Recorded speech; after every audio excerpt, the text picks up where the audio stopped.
Degree তৃতীয় বর্ষের শিক্ষার্থীরা, আপনাদের অপেক্ষার পালা শেষ।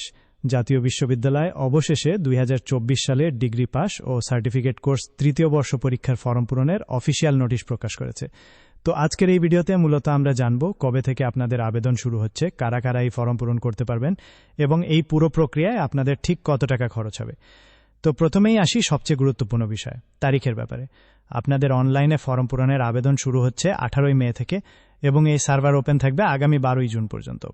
অর্থাৎ এই নির্দিষ্ট সময়ের মধ্যেই আপনাদের অনলাইনে ems.nu.ac.bd ওয়েবসাইটে গিয়ে ডাটা এন্ট্রি করতে হবে। আবেদন শেষে প্রিন্ট করা কপিটি আগামী 13 জুনের মধ্যে নিজ নিজ কলেজে জমা দেওয়া কিন্তু বাধ্যতামূলক। এখন প্রশ্ন হলো, কারা এই ফরম পূরণ করতে পারবেন?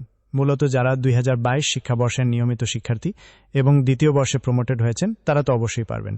এর পাশাপাশি যারা 2018-19 থেকে 2021 শিক্ষাবর্ষের অনিয়মিত শিক্ষার্থী কিংবা যারা গত চূড়ান্ত পরীক্ষায় কোনো পত্রে F গ্রেড পেয়েছেন তারাও এই ফর্মটি পূরণ করতে পারবেন। এছাড়া আপনাদের মধ্যে যারা C বা D গ্রেড পেয়েছেন তারা চাইলে সর্বোচ্চ 2টি কোর্সে মান উন্নয়ন পরীক্ষাও দিতে পারবেন। তবে এখানে একটা বড় সতর্কবাণী আছে।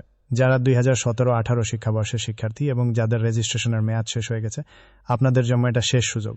5,000 টাকা অন্তর্ভুক্তি ফি দিয়ে আপনারা এবার বিশেষ বিবেচনায় পরীক্ষায় বসতে পাবেন।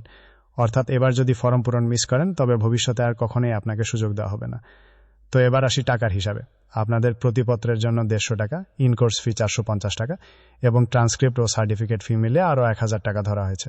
সাথে তত্ত্বীয় কেন্দ্র ফি হিসাবে 450 টাকা যুক্ত হবে। সেক্ষেত্রে সব মিলিয়ে কলেজ ভেদে একটা নির্দিষ্ট অ্যামাউন্ট আপনাদের জমা দিতে হবে।